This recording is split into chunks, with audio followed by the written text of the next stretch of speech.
Ever wondered why your AI pilots stall right after takeoff? I am Philippe Boulanger, and today I am joined by Dylan Anderson to cut through the hype.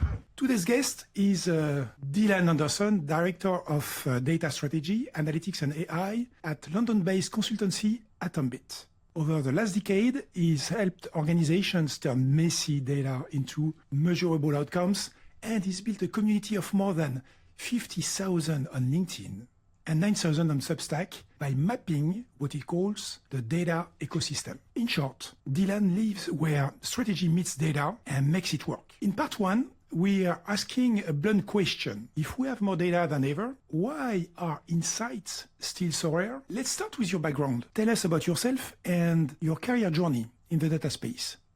For sure. So again, my name is Dylan Anderson. I work as a director of data strategy, analytics, and AI at Atombit in London, UK. And I started my career as a business consultant. I started my career really understanding what businesses need to drive value and how to build their own strategy. I transitioned to data because I saw the future. I felt that data and AI needed to enable a lot of the strategic goals businesses and organizations had, and understanding how to bridge that gap between strategy and data is really where I built my career, and have done so in the consulting space, worked with dozens of different clients across many different industries, and a lot of their problems end up being the same, not being able to get value from their data, even though they have tons of it on site. On the side, I also do a lot of content creation, thought leadership in the data and AI space, specifically focusing on how do the data come together? What is that data ecosystem look like? And how do the different domains of data flow and work together to realize value for organizations? And that's something that I've dug deep into a lot of articles and talks and such. So speaking of progress in AI or analytics or all the advances in technology, why are we still talking about data quality as a foundational issue? So data quality underpins so much. It underpins everything. And it's been a problem for 20, 30 years. Everything you build on top of data, so your new models, your AI, your analytics, it all rests on the quality of the data that goes into it. Yet when people look at value of data, when they look at what matters, they see graphs and charts and dashboards or AI models. They don't see the underpinning elements of data quality. And therefore, it's forgotten about. The investment isn't given. It's not being made into data quality. Instead, the investment's being made up front, and therefore the models that flow off of that data, that come from that data, aren't being built on strong foundations. And that's what we're seeing today, and that's why a lot of companies have huge amounts of trouble setting up a value-driven analytics team, or actually getting an ROI on the millions they're spending on AI. It comes back down to what it's built on, and that's the data quality and the foundations of that. So what do you mean by reliable and structured data? What is the source of that? So reliable and structured data really means having data that has context and is set up in a way that machines or models or even people can use it easily. We are really focused right now on unstructured data because everyone talks about how AI can, make sense of unstructured data and really pull out insights from it. But what we're missing is structured data is so much easier to glean insights because people have spent the time to frame it in a way of this is what you get from it and this is why you need it and this is how it's set up. So taking a step back, structured data is really about making sure that your data is clean, organized, and accessible by the people who need it and need to use it. And to make it reliable across the organization is the first thing you need to do to set up a data literate organization or to enable data democratization. How do you address those foundations then for a large company or even for a small company? The funny thing is, it's similar for both. And a lot of smaller companies, even a lot of larger companies often say, oh, well, we don't have the manpower that a Google has, or we don't have the resources that a Walmart has. And they kind of push aside focusing on the foundations and investing in it. But the big thing is, what data are you using, or what data do you need to use to drive the value that you need today? And I would say there's kind of four main things that I would focus on your foundations to do that. The first one is data architecture. So how do the different systems work together? What are your source systems that create data? How does that flow into your warehouse or your storage layer? And how does that then go to consumption? And how do people use that data to make insights and decisions? And the second element is data modeling. So how do you structure the data in a way that people can understand it and access it? So it's not just 100 different point-to-point data engineering pipelines that look like a spaghetti diagram on a chart. Because that is honestly where I think 80% of companies are at right now. The third element is data governance. So who owns the data? How do you manage it and govern it, right? It is not just the problem of IT or data, which a lot of companies, that's who people go to first. They'll go, IT, I can't access this data. And they're like, well, we don't actually own that. But setting up the processes to do that is essential. And then the fourth element, which I think we mentioned before, was just the data quality and standardizing what that quality means. Too much of data quality right now relies on no standardization. So people are just kind of assessing data ad hoc and saying, this looks good, this doesn't. And that is left up to chance. It's left up to subjective opinions. How do you make sure that the data is of a high quality that can be used for the use cases you need to get that data out for? So let's say I have a lot of data. What are the strategies that I should use properly? Are we missing something and should we get more data? I mean, every organization talks about how they want to get more and more data. And then they realize, oh, actually, you know what? We have terabytes of data that we're not using right now. And I think that is a huge problem because they then think, oh, well, let's use AI to comb through that and really understand it. But they're not able to do that either because that costs a lot of money and has a lot of knowledge required. So I think the biggest strategy is prioritization. And I think 20% of your data can probably solve and deliver 80% of the value you need from data. The Pareto law. Yeah, exactly. So, I mean, I think about what are your main use cases? How do you want to use these different pieces of data? And I think about what are the use cases? So what kind of data products you want to build? What business questions do you want to answer? How do you want to enable teams? And by thinking about that, you then figure out, okay, we want to better understand sales and forecast that in the future. Therefore, we need the sales data, historical sales data. We need potentially customer data to understand customer segments and trends. And you start to identify different data sources that are of high priority. By identifying those data sources, you can then to work to establish what is the quality that we need that data at? How do we structure it? How do we make sure we have access to it in the right models and systems? So that data modeling piece.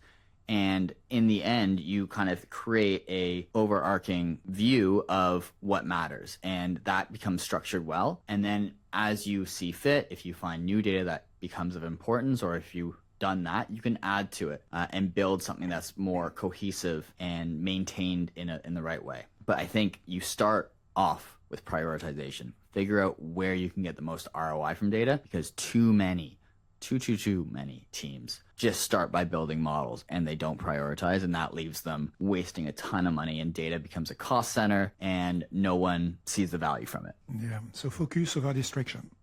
Exactly. I can give an example too. Like I've worked with a global logistics company. I mean, they are in the billions of pounds, billions of dollars in terms of turnover, and they don't have the same definition of customer across all their different systems. Everything they do that's related to the customer has to be done manually. And therefore, it takes a lot of time, it's inaccurate, and it's riddled with errors. So we're building them a customer data model of how do the systems come together? How can we create a single kind of source of truth for that customer definition to allow you to make better decisions, draw out insights, and use the data you have instead of letting it just sit there and manually poking at it once in a while. What would be the key factor to make decisions based on data? So key factors, everybody's focused about AI right now, and they think that needs to sit at the center of anything that they do with data. The problem with AI is it's very hype cycle. We have agents, we've got MCP models, RAG models, Gen AI. I don't know what's next. And what remains consistent and true is that data is actually at the heart of AI. So while all these companies are focusing on AI, there needs to be a consistent foundation for that AI, which is the data. And I think a big part of that is centralizing and organizing your data. The other word and phrase that I've heard with every client and every company out there is single source of truth. Yeah. And they all want that. It is a dream. Everyone thinks that by getting that single source of truth, everything in the world will be enabled. But it takes a lot of work to get there. So I think the key factor for me, and what I try to stress for a lot of different organizations, is how do you get to that single source of truth? And it is a combination of all the things that we kind of talked about. And it's not just to enable AI, it's also just to enable your analytics and your data across different parts of your business, because you might have a single source of truth within the customer team, but that might not exist within the sales team. Or think of a global organization. I worked with a huge shipping company.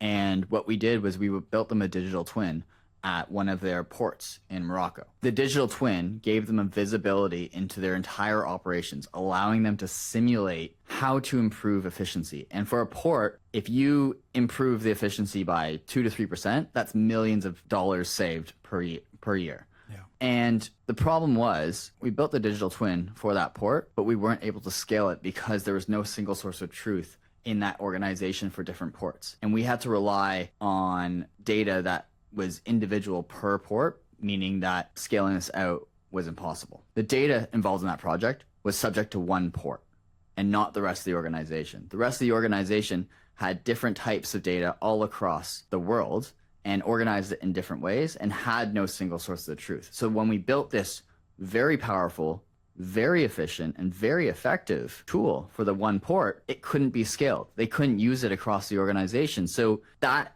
really just made all that investment not as worthwhile. And I think that's what's happening right now with AI, is the key factor to enabling it is not wide enough that allows AI to scale within an organization across their operations or across their international reach. So let's say I have listened to this podcast. What do I do to make the best use of my data?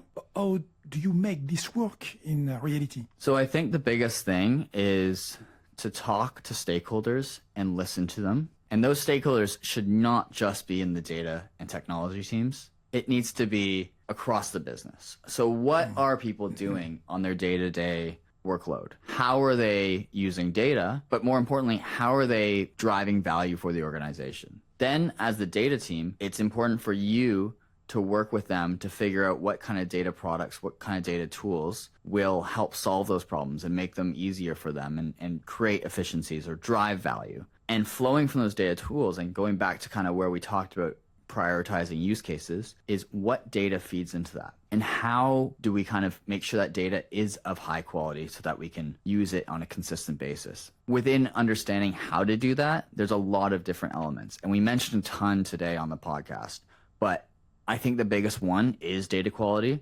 So when you identify those use cases and you identify what sources of data are most important, it's then taking the time to look at those data sources, assess its quality, and figure out how to create an automated way to feed that data through to the use cases to reduce errors, improve the efficiency of it, and essentially drive value for the business. And I think the biggest thing is going back to the practicality of doing this. The biggest thing is talking to your stakeholders up front and really understanding what data in the organization should drive that value and how do we make that happen. And then building the foundations around that story. The last thing I'll say on that, and this is actually probably essential if you're going into reality or practical delivery, is making sure that other people are on board. And that is one reason why you have to ask those questions, why you need to work with them very closely, because otherwise you build something and no one uses it, right? And that's what's happening to a lot of organizations right now. Today, Dylan Anderson showed